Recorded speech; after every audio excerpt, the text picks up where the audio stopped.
airplanes by watching birds fly. So we got the idea of flight from watching birds, and it's a series of, it's like a combination of things, but a lot of it has to do with the shape of the wing and the positioning of it. So not just the movements, but a lot of it is the shape.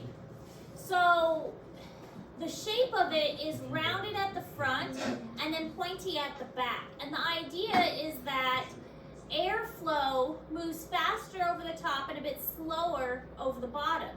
And because the airflow is faster over the top and slower at the bottom, there is less pressure at the top and more pressure at the bottom, so it rises.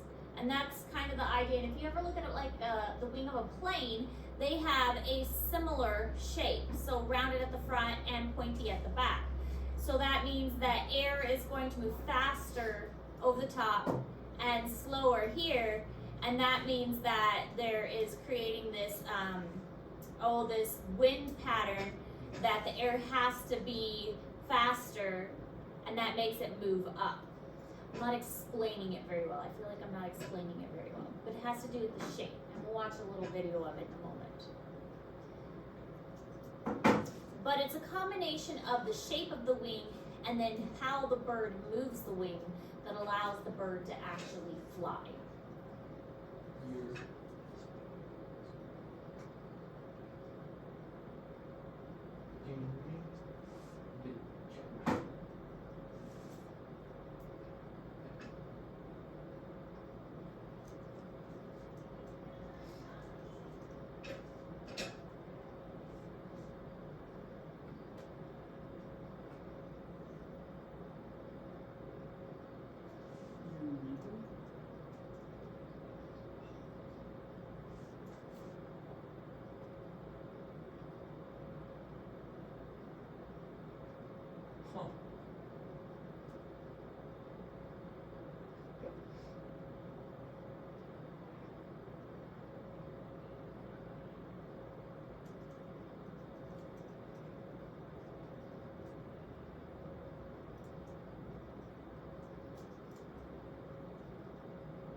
I've snuck into Metaphysics Studio to explain how a wing actually works. Hang on. Something doesn't feel right. That's better. Now, everyone knows that a wing generates lift due to its characteristic shape. Since air travels farther over the top of the wing, it must go faster than the air underneath, so that both streams meet up simultaneously at the trailing edge. And according to Bernoulli's principle, faster flowing air exerts less pressure than the slower air beneath the wing. This pressure difference creates an upward force, lift. Job done, right? Nope. This simple explanation, taught in many textbooks and classrooms, has obvious problems, like how could a plane fly upside down? Some planes, like the Wright brothers, had nearly flat wings, so presumably air would travel the same speed over both sides and there would be no lift. Plus, experiments show that air streams don't meet up at the back of the wing. Air over the top goes significantly faster, reaching the trailing edge first. So how does a wing actually generate lift? Well, the key is the wing must deflect air downwards. This can be achieved using asymmetric or cambered airfoils, or by increasing the angle of attack. Air under the wing is deflected down, and by the Coanda effect, air above the wing is guided along its surface and down as well. Since the air is slowed and deflected down by the wing, it pushes the wing up and back, lift and drag. This is in accordance with Newton's third law of motion. But hang on, if you can explain lift only using the deflection of air and Newton's laws, then the Bernoulli explanation must be completely wrong. Well, no. Air over the top of the wing does go faster than air beneath, creating a pressure difference that generates lift. Then this Newtonian explanation is unnecessary rubbish, and the original explanation was right. But that's not true either. The original explanation incorrectly assumed that air over and under the wing must reconnect at the trailing edge, and there was no mention of deflecting air down. Each explanation done correctly completely accounts for the lift generated by a wing. They're just two different ways of looking at the same thing. So next time someone brings up the standard misconception, you can tell them that explanation just doesn't fly. So So And if you basically, like that, you've got to check out Minutes. basically what they're saying is that it's a combination of the two things. It's the How do birds wing fly? shape and Well, it mostly has the to do with pulling the shape down. of their wings and how they move them. When a bird flies, it flies through the air, and the air flows over and under the wing. If we look at a section of a bird's wing from the side, we see that it is big up front and then tapers off toward the back, kind of like an airplane wing. When talking about flying, this shape is called an airfoil. Now the air flows around the wing like water in a river. If you've ever been on a river, you'll notice that it moves very slow at the wide parts, but speeds up really fast when the river narrows. This is because the same amount of water that was in the wide parts now has to move through a much smaller space at the narrow parts. And so the air is just like several rivers flowing side by side past the bird's wing. The shape of the wing, the airfoil, makes it so the river of the air that flows over the top of the wing gets squeezed and narrowed. And just like a river, this air has to speed up. And the river of air that flows under the wing actually widens and slows down a little. Now imagine you are traveling down this river of air and you have a cannon on your boat. The airfoil is an island and you are trying to shoot it with your cannon. But you have to reload the cannon every time you fire, so you can only shoot it once every few minutes. If you are going really fast down the river, you will only have time to shoot a few cannonballs at the island. But if you go down the wider part of the river at a much slower pace, you will be able to hit the island with more cannonballs. This is kind of what happens with a bird's wing, but instead of cannonballs, it's the air that's landing on the wing. Because the air on top is pushing less on the wing than the air on the bottom, the wing gets moved upward. This upward push is called lift, and it's the main reason birds are able to fly. But there are other tricks birds use too. To get more air to pass over their wings, birds will flap them, especially when taking off. When they do, they rotate their wings forward and down and then lift them back up to start over again. Rotating the wing forward causes the lift from the air to push the bird not only in an upward direction, but forward as well. This forward push is called thrust. As you can imagine, all this flapping takes a lot of energy, and so birds have large lungs to help them breathe and strong muscles to move their wings. Not only that, but their body is shaped to cut through the air efficiently, and their bones are hollow, which makes them very lightweight to begin with. So a bird relies on many tools to get through the air, not just its wings. As for people, we are heavy and can't produce the energy needed to fly by ourselves, so we use aircraft to get through the air. And even though we use machines to get off the ground, it's still fun to imagine that we can fly like the birds. So they don't even flap their wings up and down. They kind of move their wings like forward. And there's evidence that shows, because there's been a lot of studies about how birds actually flap their wings. Their wingtips actually make like little circles in the air because they push it forward and then they bring it down and then they pull it back. So their wings are actually making like little circles in the air when they flap. So upwards and then down and then backwards. And so it makes little circles. Now the other thing that they mentioned in the video is that they have to have a sufficient source of oxygen because flying takes a lot of energy. It's a lot of work to fly. So of all the animals in the animal kingdom, birds actually have the most efficient form of lungs. They have something called air sacs, and their air sacs are very kind of clear membranes, and it allows for the most efficient breathing of any of the animals. And the reason we say this is because when we breathe, we have a little bit of leftover, like stale air in our lungs. Our lungs never empty out completely. If it did, it would be like our lungs collapsing in on themselves and they would stick together. Because we need that stale air to prevent our lungs from sticking together. It's kind of like a wet water balloon. If you've ever had like a water balloon and you empty out the water, then it gets all sticky and the balloon kind of sticks to itself. That's what would happen to our lungs, and our lung would basically collapse on itself. So we always need a little bit of stale air in our lungs to prevent it from collapsing and sticking on itself. But with a bird, they always have fresh air coming into their lungs at all times. So they have 100% fresh air all the time. We always have a bit of stale air in our lungs, so we never have 100% fresh air. So birds definitely have the advantage because they always have fresh air coming in because of their air sacs. They have lungs, but they also have air sacs. Birds do have a 4-chambered heart as well, so we saw this in crocodiles and alligators, but now we see it in birds, and mammals also have 4-chambered hearts. This is going to separate the oxygen blood from the deoxygenated, so there's no mixing anymore, which is very efficient as well. Birds lay eggs with a hard shell, again making it so that they are fully capable of living on land. And they exhibit extreme sexual dimorphism, which means that the males are very different from the females. Specifically, the males are very, very colorful, and they are going to use this colorful appearance to try and attract mates. The females typically have boring colors because they need to camouflage on the nest to try and hide so that they can protect the eggs.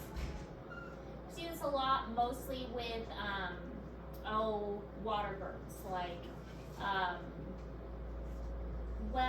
mostly like ducks. I don't want to say geese because geese don't do it as much, but ducks like mallards and things like that. Songbirds do it as well. Think of a cardinal, that's a good example.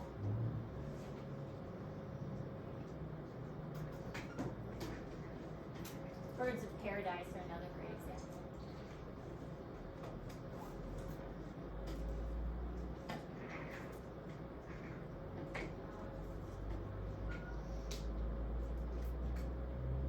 Here's an example of their sac lungs. So each of these colors here is one of their sac lungs. Here's their regular lungs, which is the gray, but their sac lungs are found kind of throughout the body, and it is a really thin membrane. But as they breathe, the air will go into these different sac lungs, and it kind of travels in a rotational pattern so that they are always getting fresh air into the lungs, and there's never any stale air that is coming into contact with it.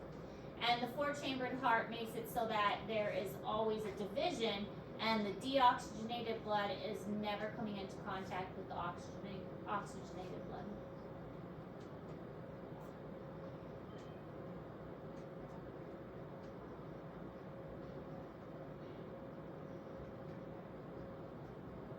The avian respiratory system is the most efficient in the animal kingdom.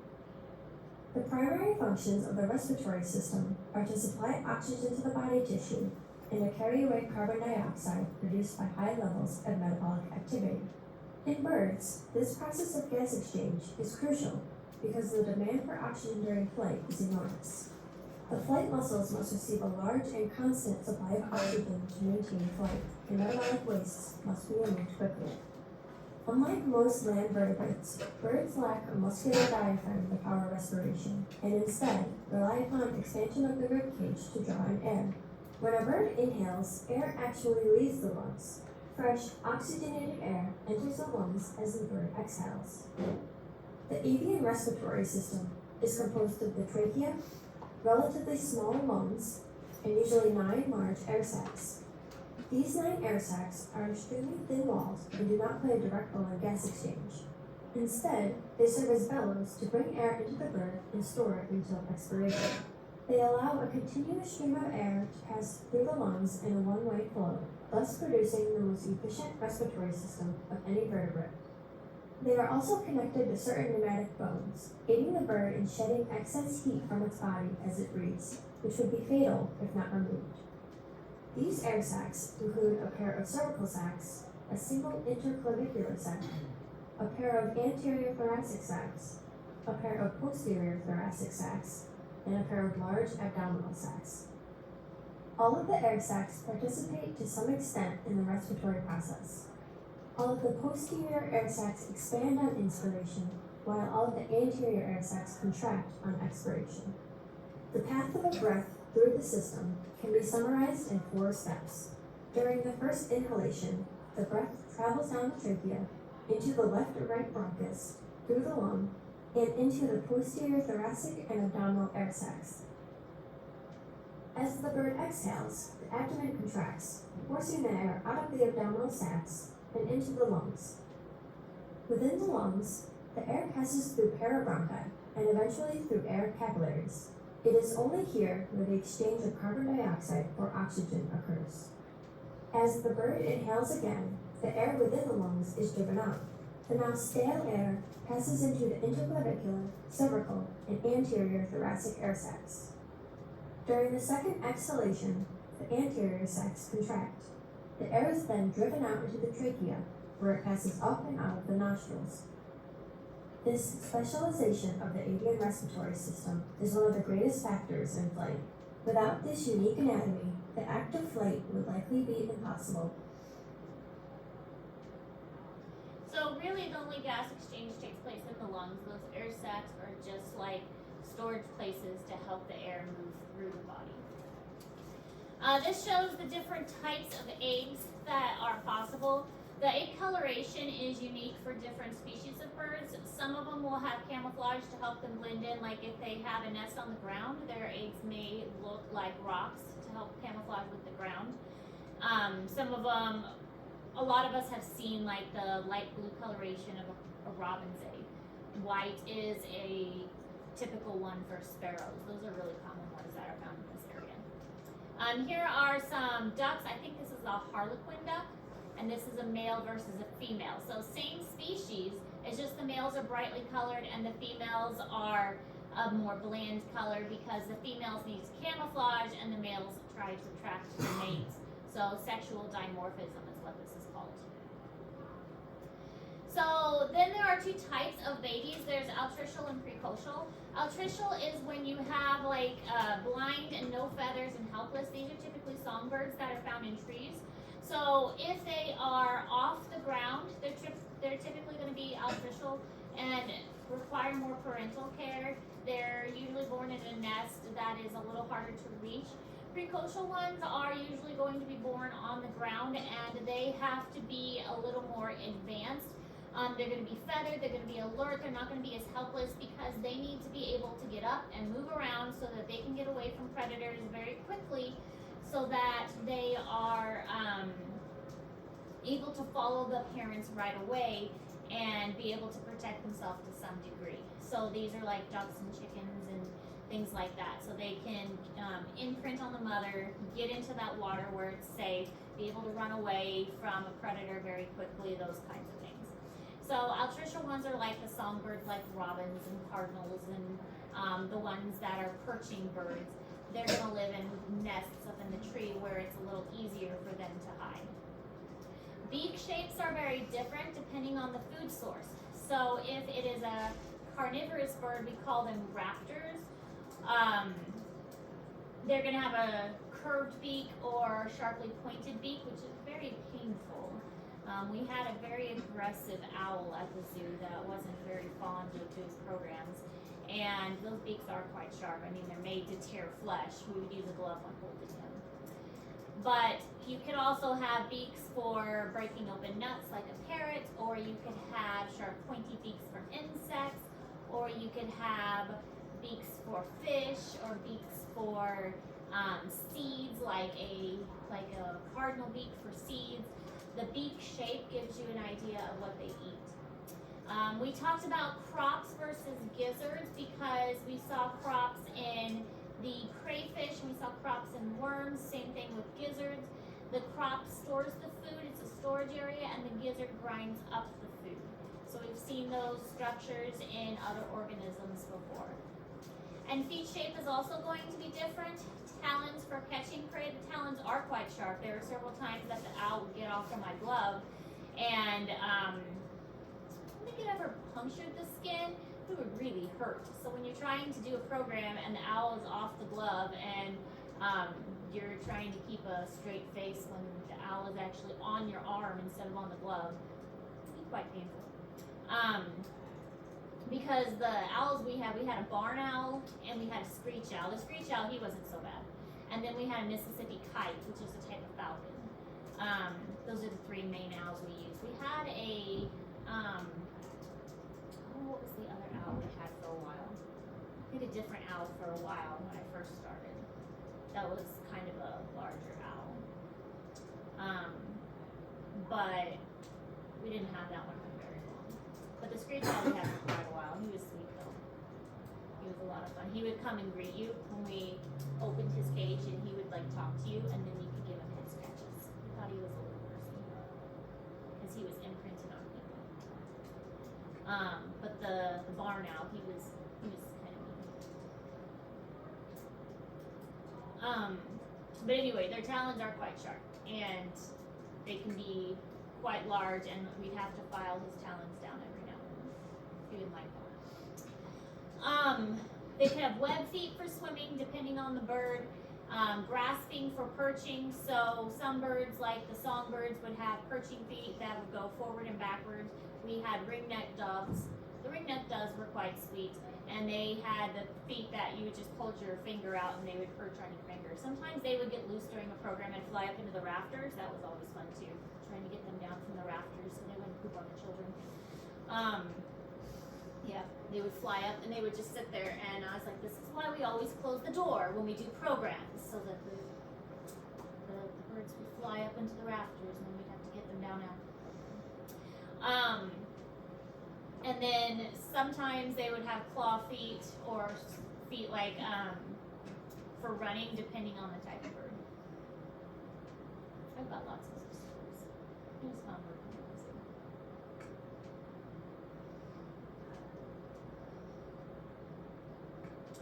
The ringneck doves are really nice to work with. They were really soft and pretty sweet for the most part. Once you got them on your finger, they usually were pretty content to sit there. And the screech owl, he was pretty content too. He was pretty nice. He would just sit there during the program and look around. Okay, so altricial versus precocial. Basic anatomy of the bird with the crop. Crop usually comes first before the gizzard. And then the beak structures of different kinds of birds. Avocets, they have a weird beak. Their beak points upward. So that I always thought that was kind of strange, that they have a very thin beak that points upwards for mostly getting like invertebrates and insects out of dirt. Flamingos have a curvy down beak. And I think we talked about that before, that they start off light and their beak starts off straight and then their beak bends later on. Pelicans for catching fish, and then parrots have a sharp beak for mostly eating nuts. Grebes have funny feet. They've got kind of a lobed foot.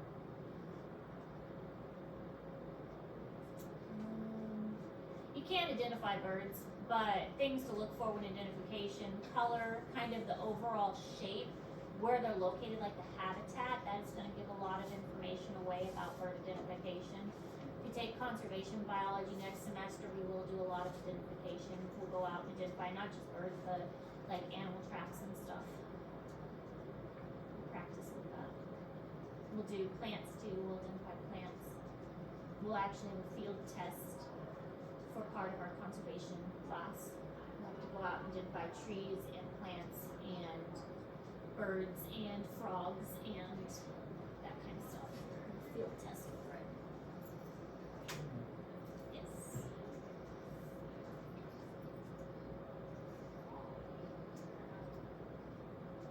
I used to know all the birds in Missouri. I'm getting better. I got out of practice because Kansas birds are different from Missouri birds. So when I went to Kansas for 13 years, I got better at Kansas birds. It's taking a little practice to get back into Missouri birds.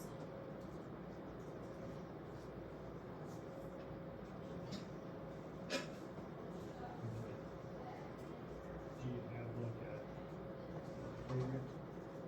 Favorite bird? We didn't have hummingbirds in Kansas. But we do have hummingbirds like around my house. Those are nice. Yeah. So the hummingbirds are fun. I haven't seen those in years. It's kind of neat to see hummingbirds again. So what's like the largest bird? The largest one I worked with at the zoo was probably the barn owl. Although wild, we had some great horned owls that lived like in the trees around there. So that was neat. We found their owl pellets like in the ground.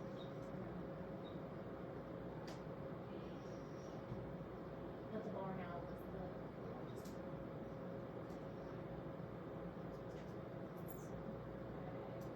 I did like the screech owl though. He was a lot of fun because he was just so personable. That barn owl was beautiful, but he was aggressive. The screech owl, he was friendly. Like as soon as you walked in the room, he'd like coo at you, and then when you get him out, he'd want you to scratch his head. You're not supposed to touch them in front of the public because we were very big, like they're not pets. But the screech owl in the back, you could like scratch his head and like pet him. not for people in the back. He like, because he would just close his eyes and then he'd puff all up. I think he's still there. It's a great job.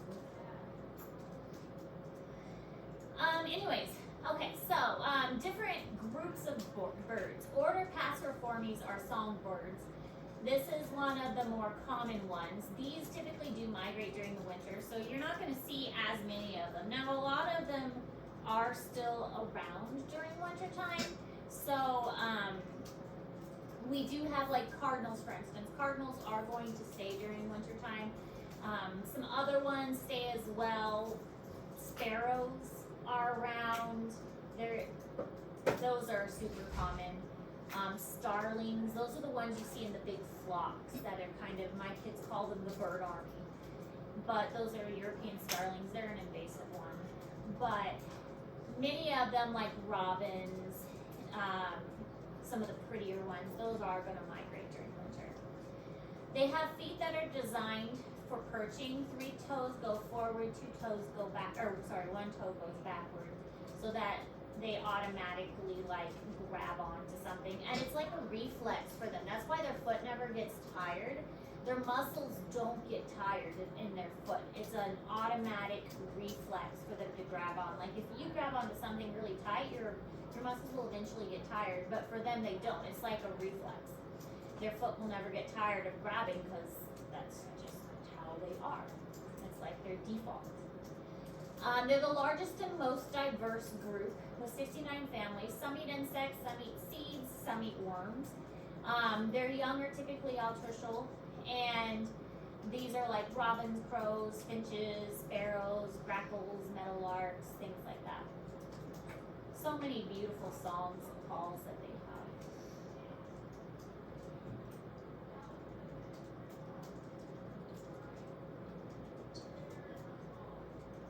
And the songs are really distinctive too. It's pretty easy to learn the different calls. Really good bird app that's so much fun. Such a great bird app called the Merlin Bird ID. You can have a lot of fun with that bird app. You can actually, the Merlin Bird app, you can, there's a record feature. You can hit the record button feature and it will listen to bird calls around you and it'll identify the bird calls. Pretty neat.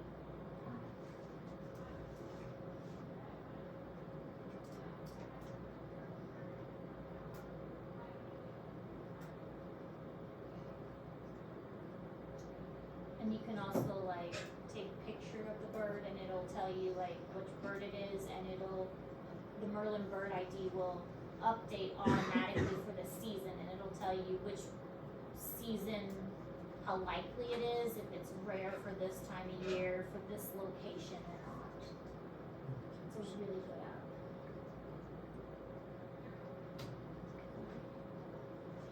Do they have like constant bird watchers? It's just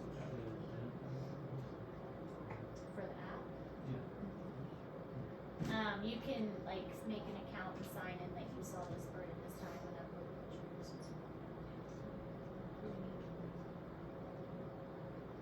So here are some common birds that are frequently around here. Blue jay, this one I've heard all around Harrisburg. Robin, most of you know what this one is. Meadowlark, this is another one I've heard. This one I've heard a lot around the school, especially back like where this like the little wooded area. The red-winged blackbird, I've heard that one. I have not seen this one around here much. This one was more common in Kansas. This is a ring-necked dove. We do have mourning doves around here more. So I haven't seen this one too much. This was one that was a much more common in Kansas. This is the starling that is the big bird army, as my children say. This one and the grackle are from a distance really easy to get confused. I mean, these pictures don't look too confusing, but from a distance they both look like black birds. But one of the things that's a dead giveaway is the beak, yellow beak versus black beak. And everybody knows a sparrow. These are very common. Very easy to identify. Crows are really good. We typically have more crows than ravens. Falcatiformes and strigiformes falciformes are falcons, hawks, and vultures.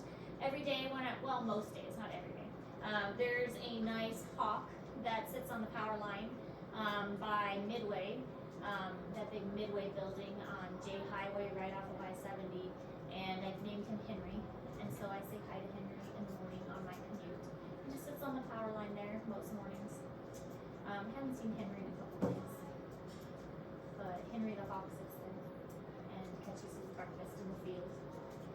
Strigiformes is owls. So both of these groups are called the raptors, or birds of prey, and that's another name for them. But they have the sharp talons and the sharp beak. Curved beak, curved talons. Oh, the owls are really cool because they fly quietly. Their feathers are specially designed to fly quietly. They make hardly any noise. We were training our owl to fly from one place to another so that we could demonstrate his quiet flight. He was fully flighted. He just didn't always listen to where, he didn't always go where we wanted him to. So. And the fastest animal in the world, a lot of people think is the cheetah. The cheetah is the fastest land animal. But the fastest animal in the entire world is the peregrine falcon. When it makes a dive straight down, it can go 240 miles per hour. The cheetah can go about 65 miles per hour running, but the peregrine falcon, when it's diving, can go 240. Pretty impressive.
You know how fast it can go.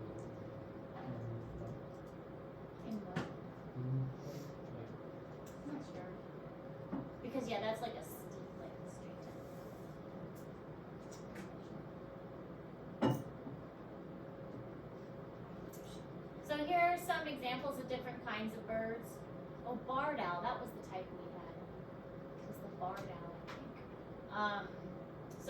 A barn owl, that was the one that had a moody personality. Man, he was gorgeous. Great horned owl, screech owl, we had a little gray one. Then the barred owl, Mississippi kite, this was the other type of bird that we had at the zoo that we got to use. She was really pretty. She had a broken wing. We called her Kite, and because her wing was broken, that's why she was at the zoo. Red-tailed hawk, turkey vultures, peregrine falcon, harpy eagle, largest raptor kind of bird, and then golden eagle. All right, that's it. We're gonna stop there for today. It's a lot of notes. Give you a little bit of time to work on those dissection preps, and then we'll talk some more about birds tomorrow.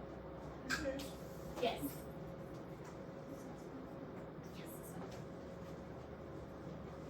I went through the video, I couldn't find anything nearby, except for the Harvey diagram.